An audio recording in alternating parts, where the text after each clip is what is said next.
Good morning, everyone, and welcome to episode 3 of our webinar series on leading through seismic change. Thank you all for checking in this morning and for joining us for what promises to be quite an interesting session. I trust you're all keeping healthy, happy, and sane, with the latter being increasingly the most difficult aspect. I'm becoming increasingly concerned with the duration of this lockdown, to be honest. Not only with respect to the impact it might be having on individuals, but more specifically the disastrous impact it's having on our economy. I was initially very impressed with our government's response to this contagion. I think it followed very broad consultation with the right people. It showed due consideration of the scientific evidence as it was at that stage. And we followed global best practice in terms of the lockdown and implementing that as rapidly and aggressively as possible. And the lockdown certainly appears to have been very successful in limiting the spread of this contagion in our country. But I think it's having a very negative consequence in that it is absolutely destroying our economy. And to the extent that I'm becoming increasingly concerned that we may not be able to claw anything back following this. The reality is the 93 deaths that we've had since the breakout started globally, I think about 5 months ago, have been incredibly tragic and incredibly sad. But I think it needs to be taken also within context of what typically happens in South Africa on an average year. And some of the stats that really stood out for me is that on an average year in South Africa, 500,000 people die. And of those, flu kills around 20,000 South Africans every year. TB, the biggest killer in our country, kills more than 30,000 South Africans every single year. And it just, for me, is becoming increasingly concerning, the amount of damage that we are doing to the global economy for what is certainly a very serious virus, but perhaps not the greatest problem that we are facing as a country. And I'm becoming increasingly of the view that this lockdown needs an accelerated end, because ultimately we're going to need a very strong business community if we hope to rebuild following this. I think the 500 billion rand stimulus announced by the president recently was certainly welcome for the most marginalized members of our society and the most vulnerable. But I think, again, we have to be very clear about what that is. That is humanitarian aid necessitated by the lockdown, and really will do very little to rebuild the economy as an economic stimulus. I think the question that's still outstanding is who actually pays for that 500 billion rand that we've borrowed at a time when we've been downgraded to junk, and where that's going to come at enormous cost. So again, becoming increasingly concerned about the duration of this lockdown.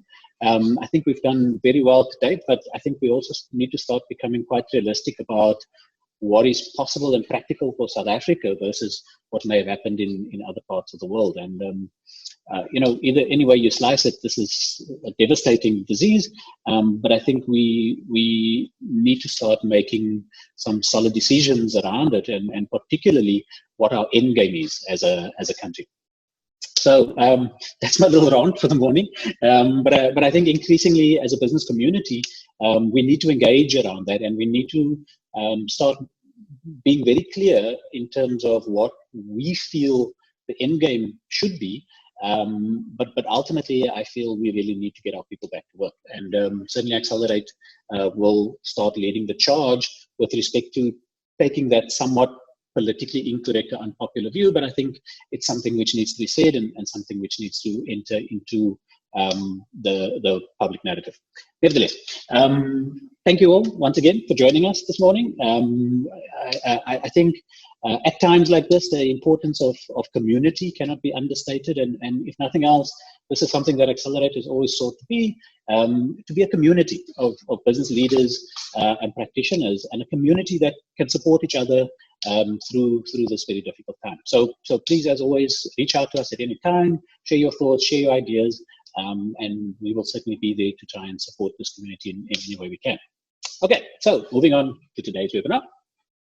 So just a little bit of housekeeping as usual.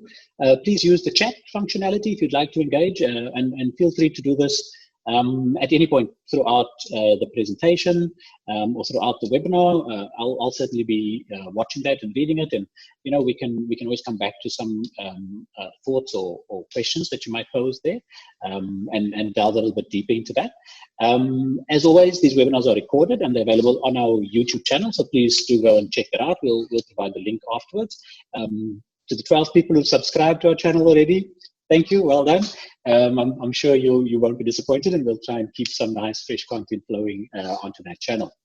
Okay, so the topic for today, so following, for those who were on the previous webinar, sort of a very basic introduction to remote working, and really emphasizing the importance of communication. I think during times like this, we've all jumped into Zoom and MS2 Teams and things like that, and all sort of getting comfortable with this sort of engagement. But I think in the last session, we really touched on the importance of understanding that you're losing a lot of the subtle cues and nuances that are inherent in interpersonal communication and human engagement. And so you need to work a little bit harder in order to communicate effectively when dealing with remote teams. This morning, however, we're going to shift it up a gear and really take a deep dive into working with remote teams, and particularly managing remote teams effectively. I think managing a team at the best of times is difficult enough, especially when you're driving high levels of efficiency and effectiveness. And these are certainly not the best of times. It's been quite challenging for many people. But I think by now most of us have sort of settled into the mechanics of remote work. You've sorted out your home office, whether it's a makeshift office on the dining room table or whether it's a proper office. We've all sort of settled into some form of remote working. But I think developing a deeper level of remote teaming will rapidly become a critical success factor. And it's sort of in all of our interest to become increasingly better at how we manage remote teams. And so Sue Morris, who's joining us again following the first webinar, is going to take us through some of the universal truths around remote teaming, how to deal with remote teams, how an approach mindset can be cultivated, creating safety and accountability. Accountability obviously being absolutely critical, but also safety, the sense that people can show up as their best selves, even when working remotely. Prioritizing and structuring, and then of course team cohesiveness. So we're really looking forward to that. Sue is of course a highly experienced management consultant and founder of MetaView, I think we certainly enjoyed the first webinar and really looking forward to this one. So on that note, without any further ado, Sue, over to you. Hello, Ryan. Thank you, everybody. Welcome. So, yeah, as Ryan said, we're going to talk about remote teams today. And I think it's probably worth just mentioning, I read this morning about a V-curve, a potential V-curve for Africa, where, we go through a dip in our cases and then rapidly head out of that and then potentially back into a number of lockdowns. So, there were some of you in previous sessions that indicated that, we're definitely not going back to where we were in terms of the number of people who work remotely. Some of you were saying, you're at 20 to 30% now, and you're potentially going to 60 to 80 even after the lockdown is complete.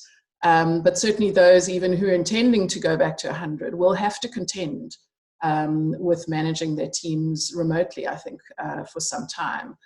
And certainly one of the issues, as Ryan mentioned, that came up previously also was accountability, because that is harder in the remote space. And so we're definitely going to talk to that today. So I'm going to present for approximately half an hour. We'll see how we go with all the interaction. And there is much to be said about this topic.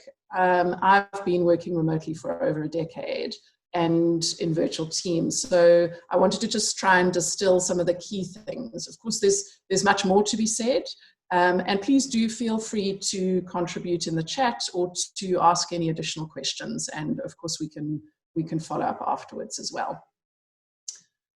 So I wanted to just start with a check-in.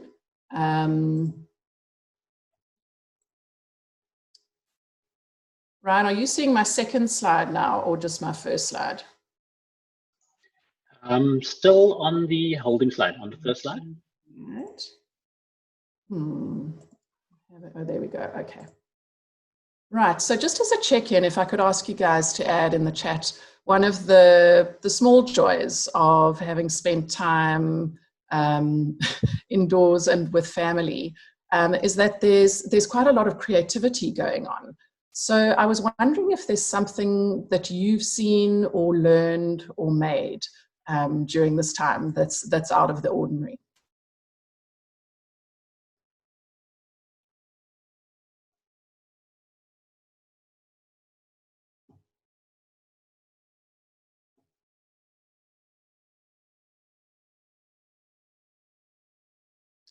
More connected to family, certainly a lot more time, a lot of cooking, Charlene.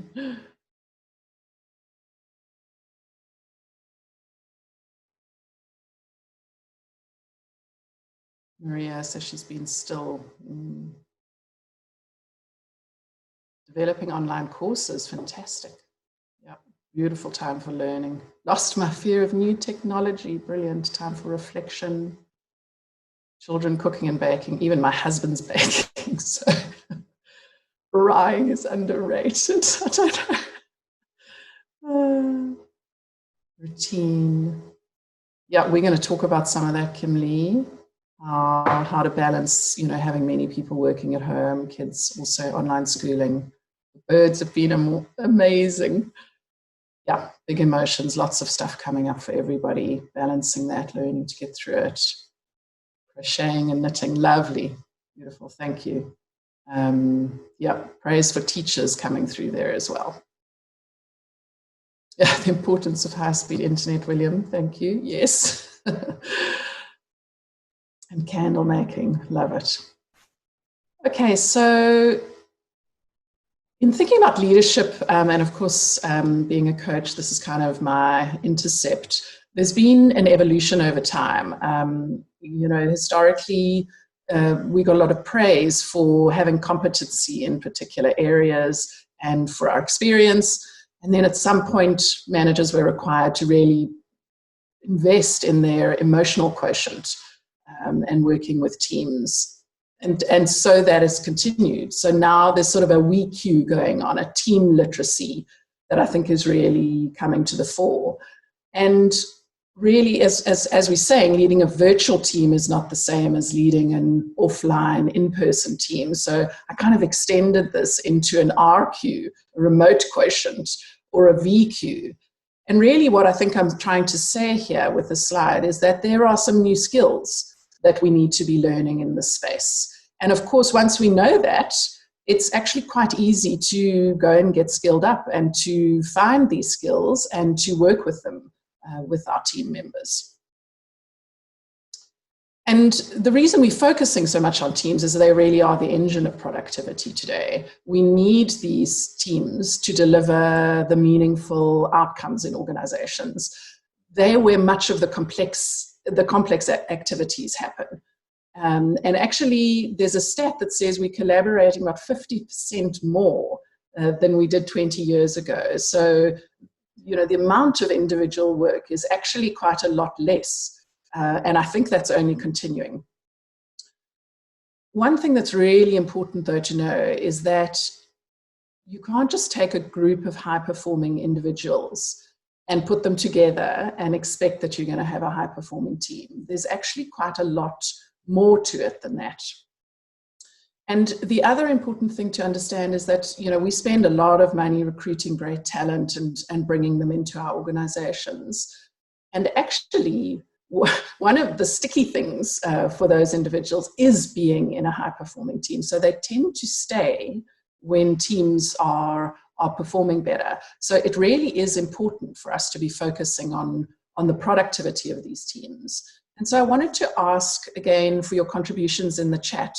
what conditions or characteristics do you believe are critical to having these high-performing remote teams?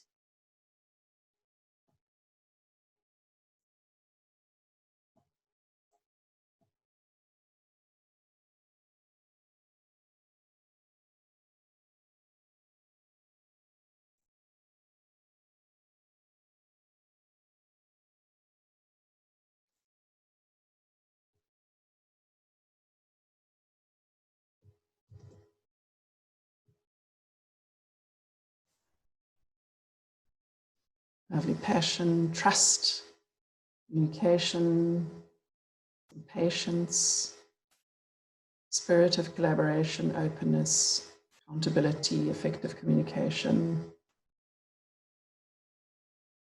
visibility. Yeah, the big themes there could be absolutely communication. Again, trust, thinking about dependability. Yeah. Authenticity, maturity.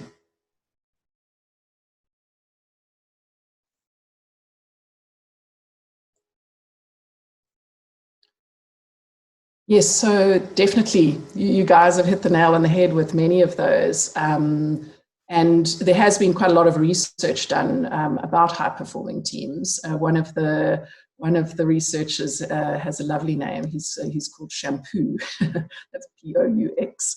And certainly trust and respect come very high on the list.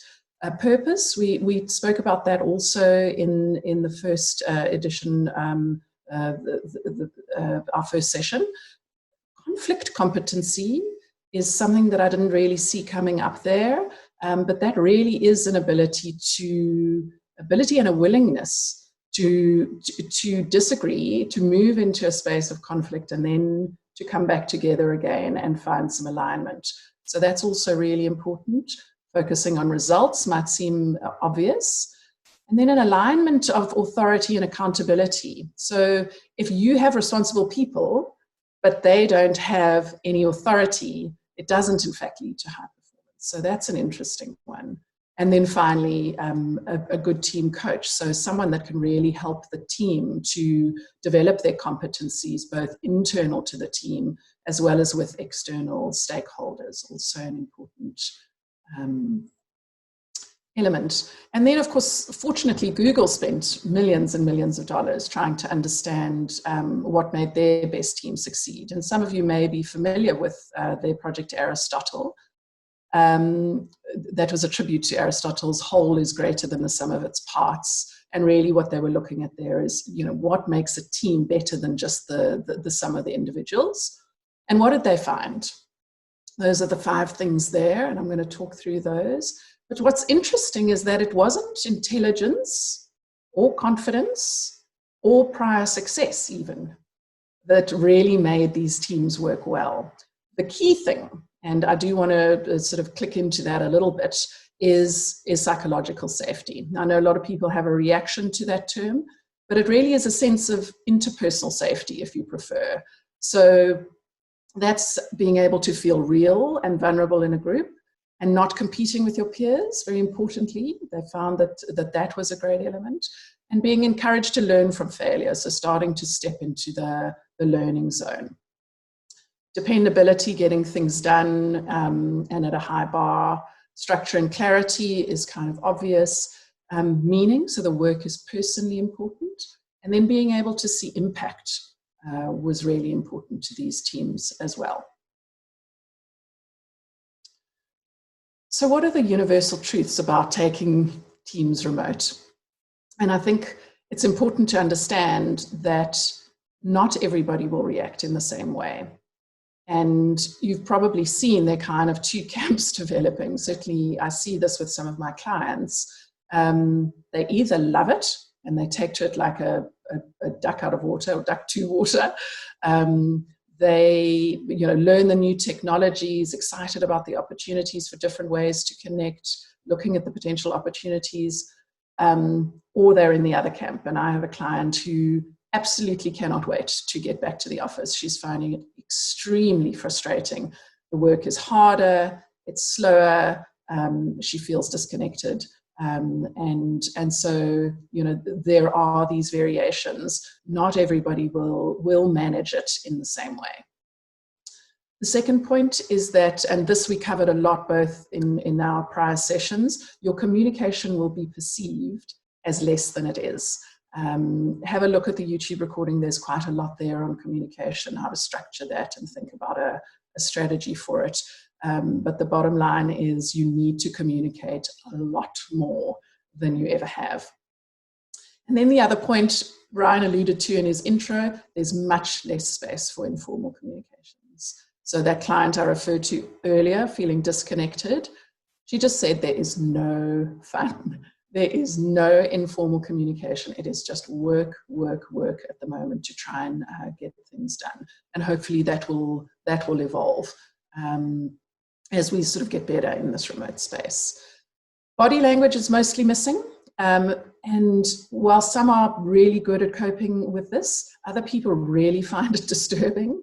And so again, just to be aware that, you know, some people will really struggle with that. And then, of course, there are many, many distractions.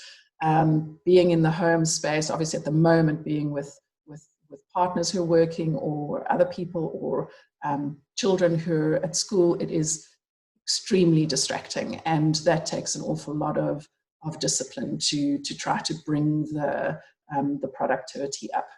And then finally, it can be very lonely. And I mention this not, you know, not as just a throwaway comment. I mention it because loneliness is actually really bad for productivity.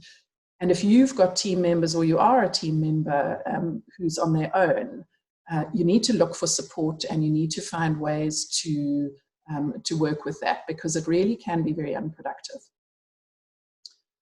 So this image is really just, I guess, a sort of a warning. We've, as Ryan said, met the short-term requirements for our shift to remote. The software is in place.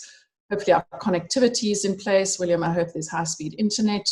And the basics are getting done now. We're starting to get the work done. We're sort of fitting back into some sort of an old pattern. But if you're not doing things differently, and if there were previously unresolved issues or small fissures, so to speak, the cracks will start to develop now. And so I wanted to just ask again, to contribute in chat, if there are any cracks currently showing in your team, perhaps we can talk to some of those, or if there are any that you're anticipating.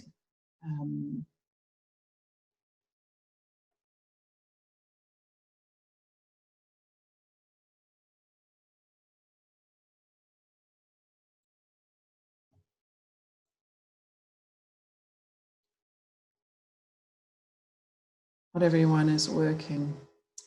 That's very challenging, Charlene. That's a very challenging situation. Some have come to work, others can't. Lack of communication where there's issues, yeah. General frustration, Maria, yeah. Yeah, not everyone's working. Lack of participation in Zoom meetings. Individuals at home starting to feel isolated. Yeah, that's very, very tough in this situation. Accountability, Natalie, yeah, we'll talk to that. One message must be repeated 6 times. Yeah, so just really having to double down on the messaging, keep it clear. Lack of transparency and accountability. Yeah, the face-to-face connectedness is as people are tired. Yeah, technology not available to all. Yeah, we're not going to talk to the technology stuff today. I think, yeah, anxiety, lack of participation, right? Enormous, yeah. I mean, this is not it's not a usual time, and I suppose, you know, people will miss deadlines to some extent. Okay, so yeah, we're going to talk about, I suppose, setting the scene, how to get your head in the game. How to keep it human, so that connectedness and sort of abating the loneliness, setting a cadence of interaction, how to develop some sort of focus, so how to do that for yourself, how to do it if you're a team member, how to help others with that, team dynamics, which I think is something that definitely needs some attention. And then we'll talk to the psychological safety and its link to accountability. So we spoke also in the first session about mindset quite a lot, so I won't dwell on this too much. And as a leader, you'll understand how important it is to have a really positive mindset. Not that means not showing vulnerability and not talking about the things that are difficult. That's also really important. But when we talk about mindset, sometimes I feel like it's in the zone of, when people tell you to just calm down, just have a good mindset, have the right mindset. Well, how do you actually do that? How do you cultivate that? And I guess what I'd like to offer is that this is a bit like a muscle, like resilience. You can actually practice it. And in a way, this is a great opportunity. This really difficult time, is a great opportunity for us to practice our resilience and to practice some of our leadership skills and to practice our mindset skills.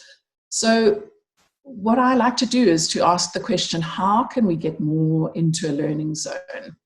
And when I work with my clients, I often give them the reflections, and these are great, to ask of your colleagues or of your team members. What did you learn last week? What's coming up for you? What's new? You'll be amazed that some people, I have one client who really struggles to answer this question. It's not that the learning isn't happening. It's just not a focus area. And it can be incredibly positive to focus on some of that stuff. So we really want to try, from a neuroscience perspective, get the brain into approach mindset. So rather than a fear-based, anxiety-based mindset, we want to try and get the brain into an approach mindset. In that state, there's more data there's much more productivity.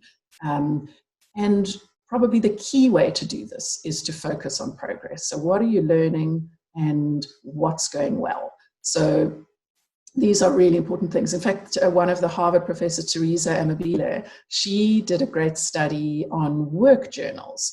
And she just reviewed, I think it was 200 plus people's work journals over time, and she looked at their productivity and success. And what she found was that the more successful people actually they were much more focused on the things that had gone right, the small wins, the things that were, so rather than focusing on the setbacks and the negativity, they really were in a progress mindset. And so that's the challenge, to lead from possibility and to seek out opportunities. So some great questions for yourself and for your team. What's going well? What did I learn last week? What progress has moved me closer to my goals? And this might be something also that starts to engage each individual and their own agency.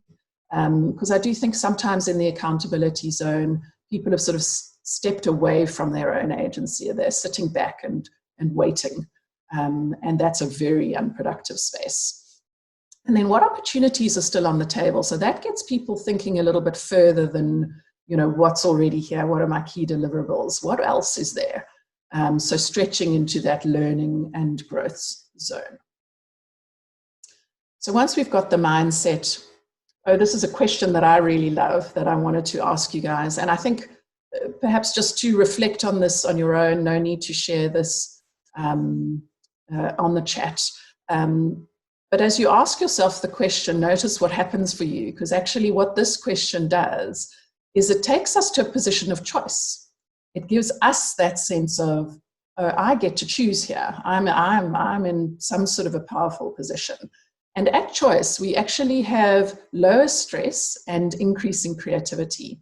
So again, for me, I always use the term stepping into agency. This is where we step into our power. And so the question to reflect on for a second is just, who do I want to be during this time of change?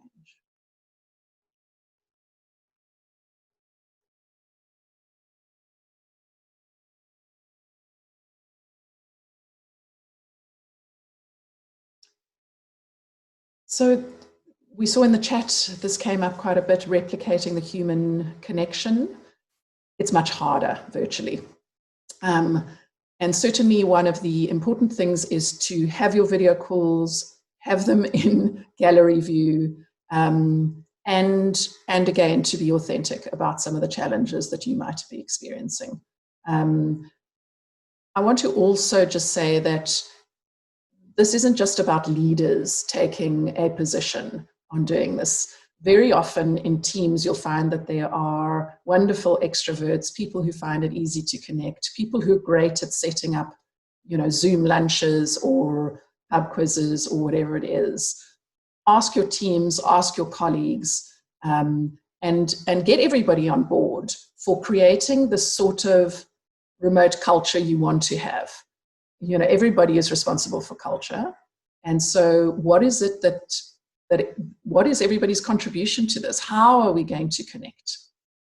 And then I think to replicate some of those things we used to do, if you used to reach out for a cup of coffee or go for a smoke break, perhaps you want to do that virtually. Pick your channel, maybe use a WhatsApp message, but say, want to have a virtual coffee? And actually just step away from the desk, maybe take the phone outside or whatever it is, and really try to replicate the offline. I mean, this is a way of saying, yes, we know that we can't be together, but there can be connection. We can be separate and we can be connected. So really making an effort to step into that zone of informal communication, no agenda, etc. The other thing that some people do is they say hello and goodbye in the same way as they might do normally in an office. You might walk past people's desks and greet them. And maybe there's a way to do that on a little WhatsApp group or a Slack channel or whatever you're using. And just check in as you arrive, ask people if they need any support from you. And again, as you leave at the end of the day, and people can wish you a good evening. So just another thought on just how to replicate. I'm sure you guys will come up with many, many more ways of just replicating the offline connection. And then remember that Zoom fatigue is real. And I've got a client who's suffering terribly from this. She actually just can't stare at another screen again. So sometimes just make a phone call. I think that's an option. You really do need to vary. We're going to talk more about one-on-ones. They're absolutely critically important, but don't use them as a micromanaging tool. It needs to be more of a connection tool than a micromanaging tool. People don't like to be checked up on, so make sure there is a difference between check-in and check-up, and we'll talk through that in more detail in the next slide. Prioritizing, I think, also gets to be more and more important in this space. And again, if you have to say it 6 times, say it 6 times. This isn't about putting in more hours, and people will probably have less hours, particularly at the moment, if they're doing housework and homework and all the rest of it. So you really need to firm up on prioritization. Now, there's many ways that people prioritize. I'm sure you have one that you and your team use. I love to use an impact doability matrix. I'm happy to share that if anybody's curious. But if you don't have a process for decision making and for prioritizing, it's a great thing to reach out to a coach for. Get some support and figure that out because it's quite foundational. And bearing in mind the rate of change, particularly at present, you need to review your priorities often. So it needs to form part of perhaps your weekly session. So in quite an iterative manner, you need to revisit those priorities. What have we learned? What new information do we have? Where are we heading? What needs to be done? And really getting your team to input to that. So not leading all of that yourself. So again, helping them to be in a position of choice and to take some ownership. So to zoom out here, a set of questions.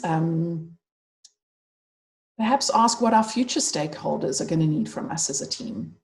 Who do we need to partner with in order to get there? And how can we increase the learning within the team to keep pace with the rate of change outside of the team? Also sort of a lovely zoomed out question, but then of course you can zoom in as well. and ask what needs to be collaborated on, what needs to be done individually. So when you're prioritizing, you know, who needs to do the work before it goes to the next person, what's the sequencing there? And then getting your team just to spell out, perhaps on a short daily call, just what their priorities are. What are my priorities for this week? What are my priorities for this day? No more than 3, ideally. 3 tends to be a kind of golden number. And I wouldn't assume that people have this. So again, getting people to talk about these priorities and getting them to say them out loud is a commitment. And so that becomes really important in a process of then keeping people to those commitments. It's a wonderful way then to be able to track productivity. So some work to be done in the zone of prioritization, then in the structuring of meetings.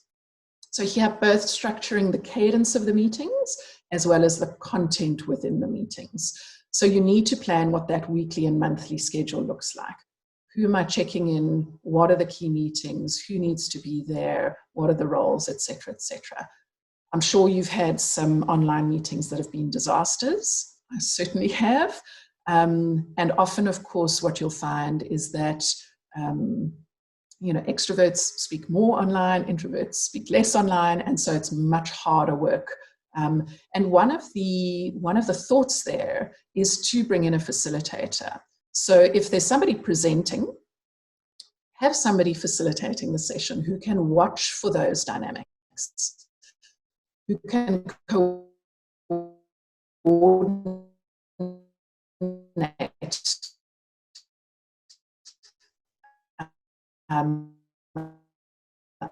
other things.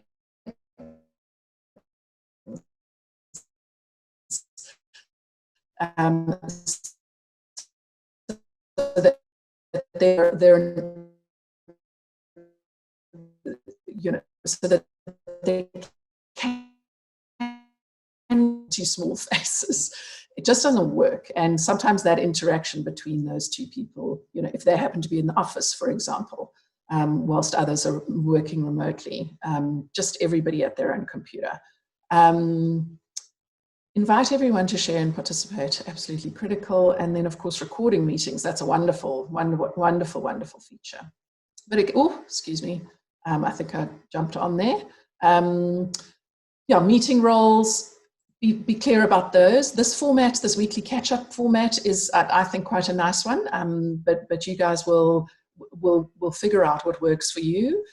What I really like about it is having a constant agenda, so that people become familiar with it, so that there's no, you know, how are we going to run this meeting, you know, who's making the agenda, and keeping to it. So a welcome, an opening round of check-ins, a checklist review, people updating what's happened, what's new, and then building the agenda. What do people have to contribute today? What do we have to achieve today? And that's one of the critical questions I love in meetings. What do we absolutely need to get out of this meeting?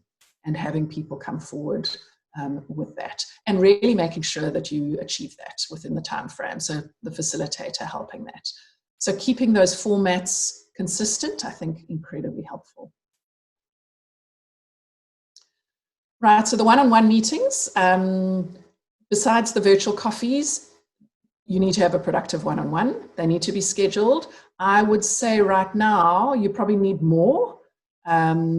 As you get into the swing of remote and virtual, you need more one-on-ones, have them, and then eventually work out what cadence works for each person, because different people are going to have different needs.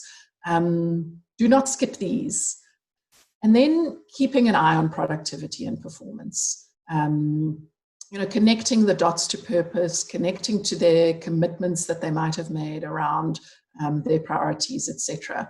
And then to remember that this is really, they should be remote coaching sessions. Michael Bungay-Stainer has 2 great questions that I love. What's on your mind? And then shutting up, says the manager. And just waiting to hear what comes out, letting them go first. And then the final one that you might want to ask at the end is, how can I help? So that's a great one. So that can be in the domain of, loneliness, anxiety, help with a particular content area, support in delivery, whatever it is. And one additional thing that I'd like to suggest for the one-on-one meetings is just to bring in a conversation around boundaries. If you're working in a remote space, what boundaries do you have with your family? How have you managed to establish that? What boundaries would you like with me? When is it okay for me to interact with you? How do you want to be interacted with? Can I WhatsApp you for emergencies? Do you want email? Do you want everything on Slack? How are we going to do this? So actually having those really explicit conversations, encouraging people to do that with their colleagues and their family members, hugely foundational, really, really important. Focus, really tough in the offline space. There's 3 great books that I highly recommend. Get them on Audible if you like. But there are a few things that you can do to start to bring a bit of focus. First of all, being present during sessions, really making an effort to do that. Asking team members and colleagues to remain present. Minimizing your distractions, taking breaks. You guys mentioned quite a bit of fatigue there. It's really important for focus actually to take breaks. And again, something you can bring up in the one-on-ones. Start and end on time. Starting virtual meetings on time, really important. Ending your workday, really important. I have a client who's unable to do that. And there's a direct relationship between her longer work hours and her ability to be creative, innovative, and in fact, her energy levels overall. So these are great books. I'm not going to go into them because I see our time is marching on. But look them up. Team dynamics. In a face-to-face world, I think we can, you can get away with papering over the cracks. There's lots of rich data, expressions on faces, body language. We constantly adjust to these. Here we don't have that. We need to be exceptional listeners. We need to be highly attuned to what's going on. And as the pressure mounts, this is a very pressurizing situation we're in now, the cracks will show. And I mean, I have 2 clients who were going through a conflict process. And I can promise you that if we hadn't had the plan in place, as they moved into the remote situation, it would have been ignored. It would not have, we had to continue to try and address in the virtual space what was happening because it is so much easier to ignore things. And yet what was really happening underneath was a huge undermining of team progress. So don't let this stuff fester. Where there's low trust, there will be less. And if you avoid conflict, you're going to avoid it more virtually. And I think, some of the comments you guys were saying is people are not pitching up, really we need to step in. And I think actually there's such an opportunity to do a reset around this. If you are going virtually, to really say, okay guys, we're going to need to understand one another better. How can we do that? How can we get tooled up both on understanding our own styles, our preferences for interacting, and some of our motivations? What motivates us to behave in the way that we do? How do we really get, in fact, closer and more meshed and more compassionate with one another as teams? And I think there's wonderful ways you can do that online. So this is another way of connecting that isn't just about work, but about building those foundations for a great team. So we spoke about psychological safety, and it's absolutely critical for high-performing teams. It's the term's really been made famous by Amy Edmondson from Harvard, and she wrote the book Fearless Organization, but it's actually been around for quite some time. And it just refers to this climate where people are not hindered by interpersonal fear. And so I want to move to the next slide and just ask you guys, why? Why is psychological safety so important to performance? What behaviors does it allow that actually really help to drive performance and productivity? If you'll contribute in the chat.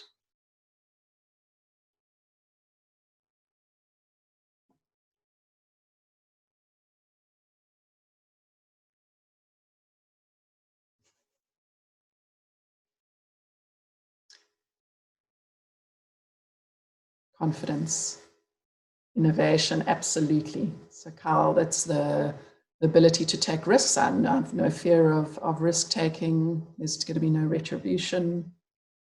You focus on what's important. You're not focusing on pleasing people. Love that.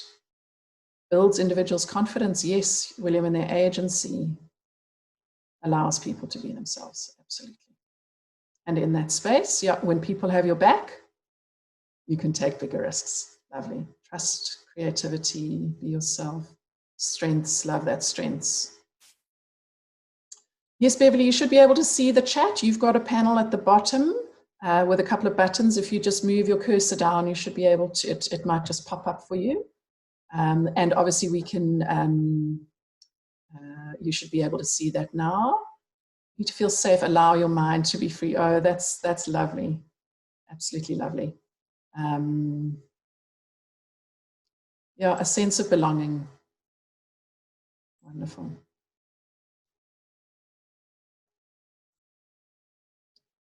Thank you.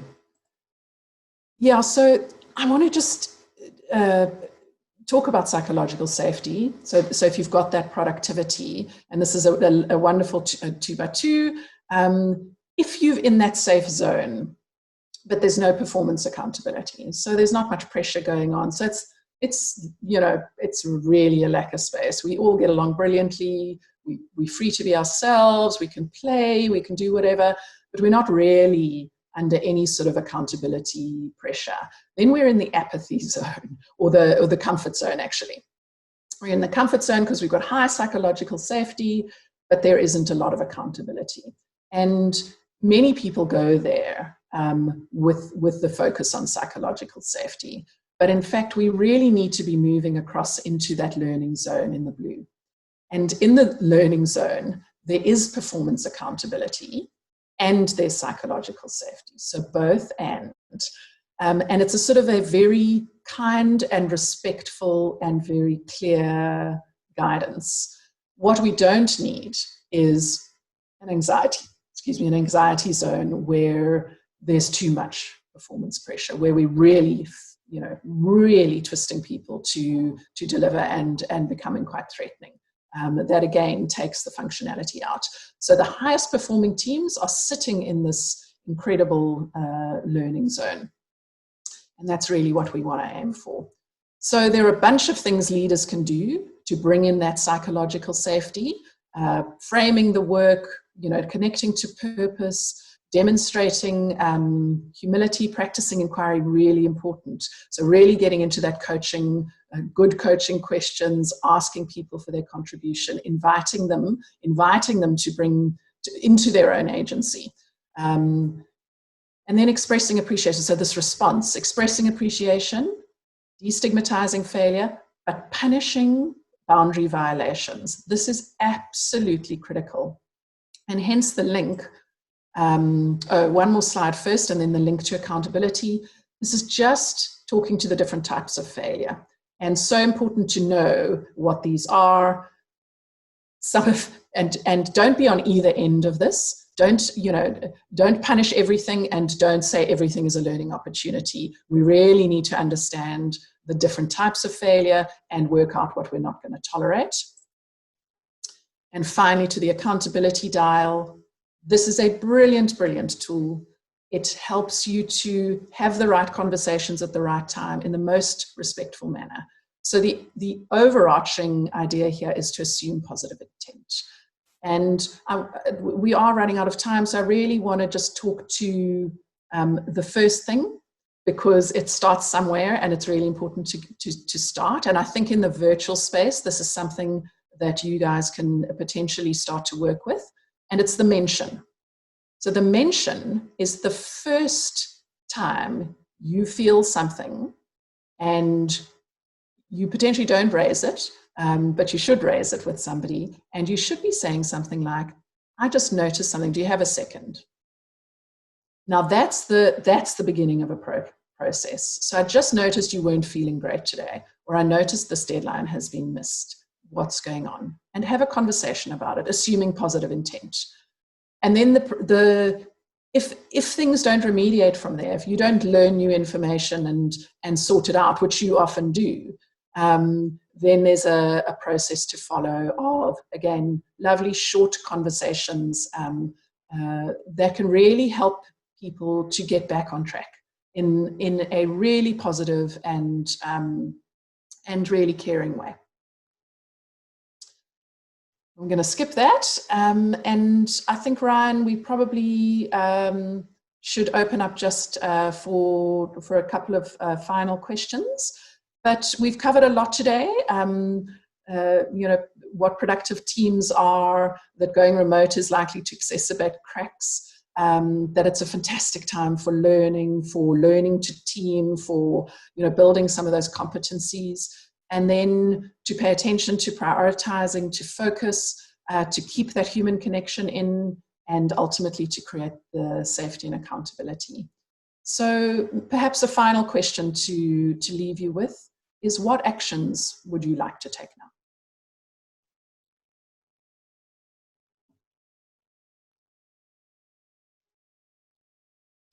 And that's it from me. Thank you, everybody. Please feel free to reach out on LinkedIn, or if you need to email me, you want to chat further. We haven't had enough time to go through many of these concepts. So please do reach out, and I'm happy to share more information with you. Thank you, Sue. Fantastic, really awesome. I think there was some really incredible insights in there. I'm not going to try and recap that. I think we're all rapidly running out of time. But I saw there was a great question that came through from Letu Tuli. Thanks, Letu, for that.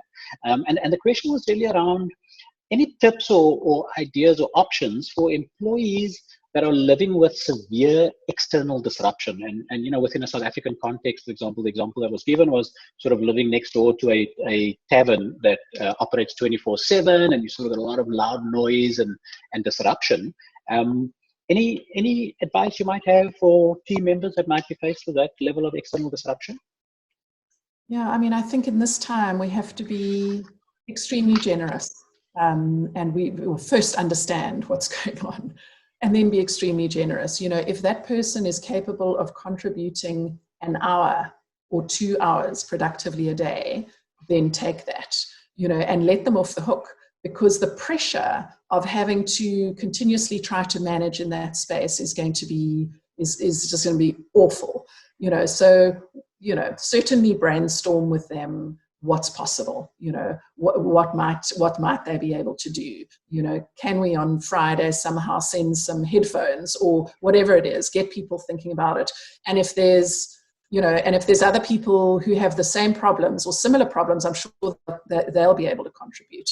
Often team members can be great if one's great at technology and one's great at something else, they can contribute. So there's some thoughts there. Thanks, Sue. Yeah, I mean, I think, we spoke quite a bit today about the importance of a human connection. And I think we all need to be cognizant that everybody's reality might be slightly different. Our circumstances might be different. And as you say, we need to be generous with each other. We need to allow for that. And where possible, support each other. Make sure that your team members have the equipment that they need.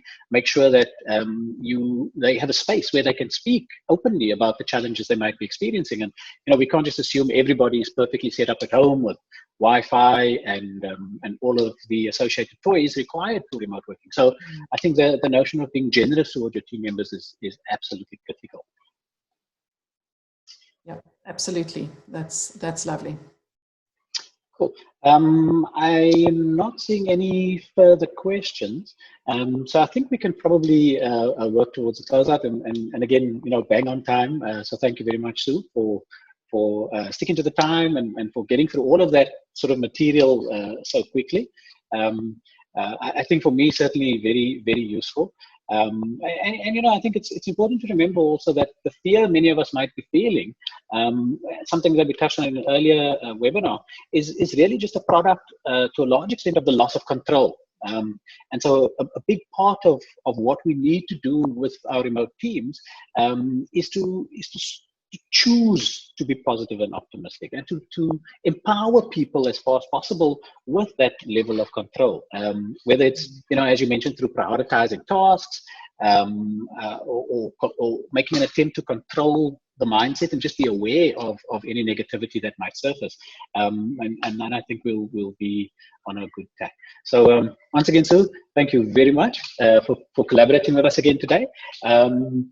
Just before we close out on this, I just want to come back to a comment made by Pooty earlier in the comment section. So thank you very much, Pooty, for your comment. And it was in relation to what I had said about the number of people dying from flu. And you very rightfully said that COVID-19 is not the flu, and it's not like the flu, and I fully agree with that. It's an aggressively contagious virus. But the point I was really making, and just to be clear, the statistics around the number of flu deaths and TB deaths being 20,000, 30,000 respectively, those stats came from Stats South Africa and are somewhat understated. We need to consider the response to this pandemic in relation to some of the other causes that kill people on a daily basis in this country. And my view is that our response globally has been somewhat disproportionate. But very happy to disagree on that point, and very happy to engage all of you further around that and to really have the debate to get a clearer sense of where we're at and how we feel about this. So on that note, I think probably time to close out. Please do join us for the next one. I think next week, having dipped our toes in these murky webinar waters, and very much with the support of Sue as well as our initial collaborator, I think we're quite keen to really start amplifying the frequency of these, and we'll be changing lanes a little bit next week when we start looking at topics beyond just the leadership aspects, but start looking at things like sustainability of your business, and sustainability not only during this crisis, but post the crisis as well. So on that note, bang on 11 o'clock, I wish you all the very best day. Take it easy, be kind to yourself, be kind to your team members, and we look forward to engaging you at the next one.